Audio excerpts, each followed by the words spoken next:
Այնքան շնորհակալ եմ Տիրոջից իր մեծ ողորմությունների համար, որ անում է։ Մեկը կար, որ իր օժար կամքով իր որդուն ուղարկեց աշխարհ մեզ փրկելու համար։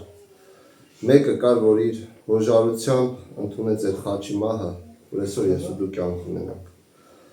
Աստված իրոք հավիտենական սիրով սիրել է մեզ քույր եղբայրներ ջան։ Այսօր հակառակորդը ամեն ջանք, ամեն բան անում է, որ այսօր ինձ ու քեզ կտրի այդ հավատքից։ Կտրի է Աստծո հետ միաբանություն ունենալուց ու Աստծո հետ մեկը լալուց։ Կարող է ուզենա, որ դու հավատացյալ լինես, բայց նպատակն է, որ քեզ կտրի Աստծուց։ Մի բան է լինել հավատացյալ, մի բան է իմանալ Աստծո խոսքի մասին, մի բան է Աստծո խոսքով ապրել, սա տարբեր բաներ են։ Այսօր աշխարհը գիտի Աստծո խոսք, այսօր շատերը տեղյակ են Աստծո խոսքից։ Բայց երբ որ դու այդ խոսքերը քո ներսը չես ընդունում, երբ որ Տեր Հիսուսին որպես քեզ անձնական Տեր ու Փրկիչ չես ընդունում, այսի մի ուրիշ կյանք է։ Եղբայրները լավ են ասում։ Այն ով որ ճաշակել է, միայն ինքը կհասկանա ինչ է այդ կյանքը։ Եթե մեկ իր կյանքը Աստծո ներկայությունից Դավիթն ասում էր քո փրկության ուրախություն ինձ հետ վերադարձու։ Որովհետև Դավթի կյանքի մեջ թեկուզ ունեցել էր վերելքներ, վայրեջներ, բայց հասկանում էր, որ Աստծո ներկայությունից իրան կյանք չկա։ Աստծո խոսքից իրան կյանք չկա։ Դրա համար թող իրոք Աստված փառավորվի մեր կյանքի մեջ, որ ինչ էլ որ հասնենք, որ ինչ էլ որ ուզենանք, այսօր հակառակորդը գիտեք, երբ որ Տեր Հիսուսին տարել էր անապատի փորձության մեջ, վերջի փորձության մեջ, երրորդ փորձության մեջ Մատթեոս Ավետարան 4 գլուխ 8-րդ խոսքում ասում է տարավ խիստ բարձր լեռան վրա։ Ինչի համար տարավ խիստ բարձր լեռան վրա, որպեսզի այնտեղից ցույց տար ասում է բոլոր թագավորություններն ու անոնց փառքը։ Ու նպատակը ո՞րն էր ցույց տալու, որ ասում է, եթե իշխնաս ընձի երկրպագություն անես։ Նրա նպատակը մեկն է, որ դու այսօր իրան երկրպագես։ Ասավ այս ամենը քեզ կտամ։ Այս ամենը այսօր շատ շատերիս առաջարկում է։ Այդ գայթակղությունները, այդ մեղքի աշխարհը այսօր շատ շատերիս առաջարկում է։ Ու ասում է, գիտես, արի ես քեզ շատ բաներ կտամ, միայն ընձի երկրպագի։ Ինչ ուզում ես կտամ, միայն հրաժարվի Աստծո խոսքից, որովհետև հասկանում է, որ ամենաթանկը,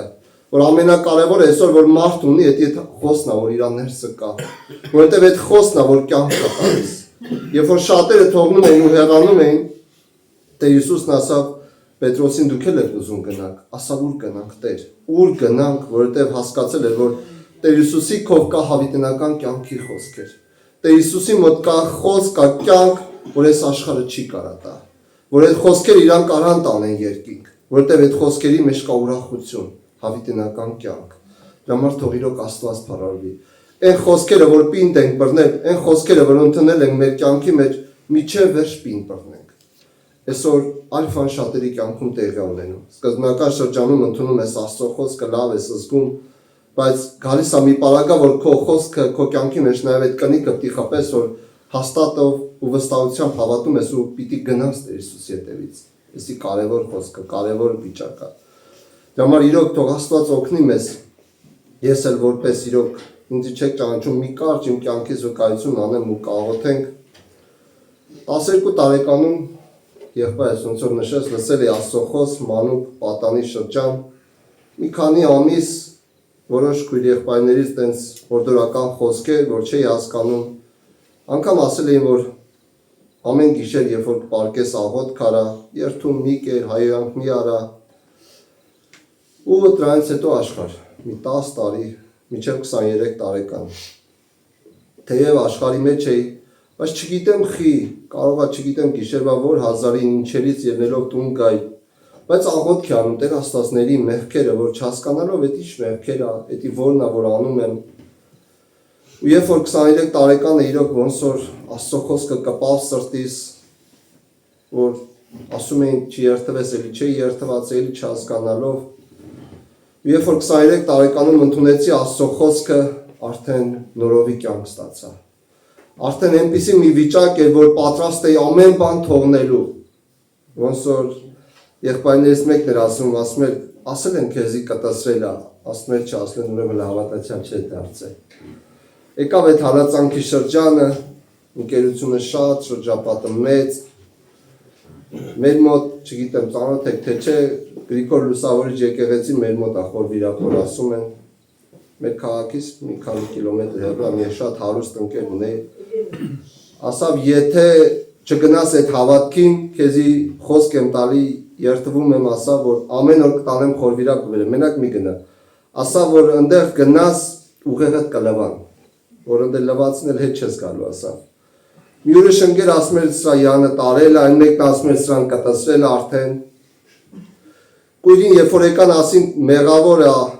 ասավ չգիտեմ ինչ եք ասում դուք, բայց մի բան գիտեմ, այն ժամանակ չէի տենում, հիմա տենում եմ։ Իշքան հալածանքը մեծ էր, այնքան Աստծո նկատմամբ սերը ավելի էր շատանում։ Ասում եմ չգիտեք դուք ինչ եք ասում իմ մասին, չգիտեմ ինչ մտքեր ունեք, մեկը կտեսրել է, մեկը Յանը տարել է, մեկը թե ուղեղը սրա լվացել են, հետ արիքանի շուտ է։ Տնօրեն ունենք ասում էր գնա հավատքի, բայց հանկարծ չխորանաս հավատքի մեջ։ Հետ էլ մի կողմից ասում էի, հետո հասկացա, որ այն հավատացյալը, այն քույր եղբայրը, որ միջև վերջի նվիրվում ուղակի թեթև էթումը կներեք, բայց իրանից բան դուրս չի գա։ Իրանից հավատացյալ դուրս չի գա։ Միջև խոսքի մեջ չխորանաս, այդ խոսքի խորությունը չճաշակես, այդ քաղցությունը չվայելես, չես հասկանալու ինչ բանա հավատք, չես հասկանալու ինչ բանա Քրիստոս կյանք, որովհետև քանի չես խորացել այդ խորը Աստծո խոսքի խորհուրդների մեջ, այդ խոսքերը ուղղակի թեթևորեն գիտես, ուղղակի քո շուրթերի վրա է, դու երբեք չես հասկանա ինչ բանա Քրիստոս կյանք, հավատք, Աստծո խոսք, սրանք սաղ շատ կապված են։ Ու երբ որ այս ամենը իրանք խոսում են, ես տես լուր լսում էի, բայց իմ ներս Աստծո խոսքի ուրախություն կար, բայց իմ ներս Աստծո խոսքի քաղցրություն կար։ Ու այս ամենից հետ մեկտեղ հալածանքը ամեն կողման եկար ու հիմա էլ սկսեց հալածանք տնեցիների կողմից։ Բայց փառք Տիրոջ, հետագայում իրանք էլ ապաշխարեցին, որովհետև չգիտեմ ոնց պատմեմ, բայց սկզբնական շրջանում դժվար էր։ Բայց երբ որ Աստծո խոսքը գիտեք ոնց է պինդ ես բռնում, ու երբ որ տենում են իրանք էլ որ դու հավատքով ես գնում ուղղակի քո համար էդի մի նոր արկածներ չի, մի նոր չգիտեմ երևույթ չի, որ կասնի կգնա, մի որոշ ժամանակ երբ որ ասավ ընկերներից մեկն ասավ հələ չի վերջացել քո հավատքը, ասի էդի վերջանալու չի, էդի են կյանքն է, որ մարդ միջև վերջ գնում է, ու մի 10 տարի անցավ մի քույր հարցրեց, ասավ այն ժամանակ էր սիրում Աստծուն, թե հիմա ավելի շատ, ասի դե սկզբնական շրջանում սերը կա, էդի բոլորը գիտեն, սկզբնական առաջի տպավորություններ, նվիրվում ես անմնացորդ, հիշում եմ եղբայրները ինչ որ անում են, ասում են սրտանց կատարում էին։ Առաջի օրը որ լսել էի Աստծո խոսքը, ասեցին դե հեռուստացույց կամ ինչ որ բաներից ինչքան կարում եք երիտասարդ եք ձեր անձերը հետ պահեք։ Եկա տունը ասեցի գիտեք ինչ կա, ասի պետք է ինտերնետը անջատենք, ասի ինտերնետ պետք չի։ Ասին դե դու ես զբաղվում, հիմնականում դու ես որոշում, դու գիտես։ Ինտերնետն անջատեցի, անցավ մի շաբաթ, ասին ինչքան կարաք ձեր անձեր աշխարհից հետ պահեք, աշխարհային երգեր եւ այլն։ Եկա տուն ասի դիսկերը պիտի թափեմ բոլորը, մեզի պետք չի, մենք չենք ուզում լսամ, ես չեմ ուզում։ Մամաս ասա, որ ուզում ես թափի Արամ Ասատրյանի դիսկը չթափես, այդ իմն է ես լսում եմ, դիտարար բռնեցի, ջարդեցի, ասի, էդ էլ չես լսալու, սայից հետո ասավ, հետը չեմ խոսալու։ Դրա չես խոսա քո խնդիրն է, բայց դե պարզա ծնողը ինչքան շատ է սիրում։ Աստծո խոսքը ոնց ասում է, եթե ծնողը քեզ սիրում է ու կարող է դեպքը լինի որ թողի, ես քեզ հաստատ չեմ թողի։ Անցավ էլի մի շաբաթ, կարճ եմ պատմում սա, ասեցի կաբելային, չեմ ամստեղ ոնց է, շենքերում կաբելայիններ ունենք, ասեցի այդ կաբելայինը վերևից ներքև փշտելու եմ թափեմ, էլի ասին երկու օր չենք խոսա, դու ինչ գործն ես կաբելային, դու քո հավատն ունես, հավատքդ հավատ է, ասի չէ, գործի շուտ եք, այլի վերևից ներքև սա փշտեցի, թափեցի։ Ինչի համար, ուղղակի ես ամենը ոչ թե պատմում եմ, չեմ ասում դրանք ճիշտ են կամ սխալ են, բայց Աստծո խոսքը, Աստծո սերը նենց էր կպես սրտիս, որ իմ աչքին ոչի բան չէր երևում։ Երևում էր միայն Աստված, իր խոսքը, ու երբ որ այդ քույրիկն ասավ այն ժամանակ է շատ սիրում, թե հիմա, ասի այն ժամանակ սիրում է ճիշտ է սրտանց, բայց առանց գիտակցելու,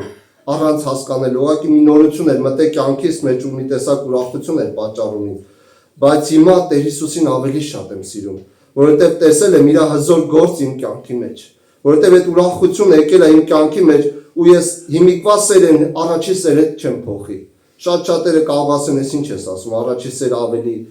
ոնց որ արտահայտիչ, ավելի զգացմունքային է, բայց իմ համար, երբ որ Տեր Հիսուսի խոսքերը բացվել էր, երբ որ այդ սերը ավելի շատ է ճաշակի, երբ որ վայելում է իր ներկայությունը, Էդի ավելի հաճելի էր քան ստեն, որ առանց հասկանալու էի ապրել ու գիտակցել ու պաշտել։ Դրա համար թող իրոք Աստված օգնական լինի իմ խոսքի հորդորն ավելի շատ, որ ոչ թե մենք տես թեթևորեն կամ ոչ թե բառացիորեն բերանով Աստծուն պաշտենք, ոչ թե այդ խոսքերը միայն լինի մեր ուղեղում կամ մեր շրթունքների վրա, այլ այդ խոսքերը իրապես պետք է մեր ներս ապրի, որ հասկանանք Քրիստոս կյանքը, հասկանանք իր գործը մեր կյանքի մեջ, որովհետև եթե դու չես ապրում այդ կյանքը, եթե հարևանացի ես կոպիտ ասած մոտիկանում Աստծո խոսքին, երբեք ու երբեք Քրիստոս կյանքի այդ ուրախությունը, այդ փրկություն, ուրախությունը չես շաշակի։ Դավիթն ինչի էր ասում Տերն իմ հովիվս 23 Սաղմոսում, ես ոչ մի բանի կարիք պիտի չունենամ։ Դու եւ քանի Տիրոջը քո ներս անձնական հովիվ չես ընդունել, քանի չես վայելում այդ կյանքը, ասում է թեև մահվան շուքի ձորի մեջ լինեմ, չարեն պիտի չեմ վախենալ։ Եթե չապրած այդ կյանքը ամեն ինչից էլ վախենալու ես։ Եթե Քրիստոս կյանքը քո ներսը չլինի, դու ամեն ինչից էլ վախենալու ես։ Քանի քո ներսը չես տեսնում, որ Տերն է քո հովիվը, քանի Բարձրյալը քեզի ապաստարանչի, դու շատ բաներից վախենալու ես քույրս ու եղբայրս։ Պողոս Արաքյանն ասում է ինչը կբաժանի ինձ Քրիստոսից։ Քանի այդ կյանքը չես ապրում, ամենաթեթև բանն էլ քեզ կբաժանի Քրիստոսից։ Բայց եթե ապրես Քրիստոս կյանքը, եթե այդ ներկայությունը ճաշակես, վայելես այդ խոսքի քաղցությունը, անգամ կասես թեև մեր Աստվածը մեզի կրակի հնոցից չպահի,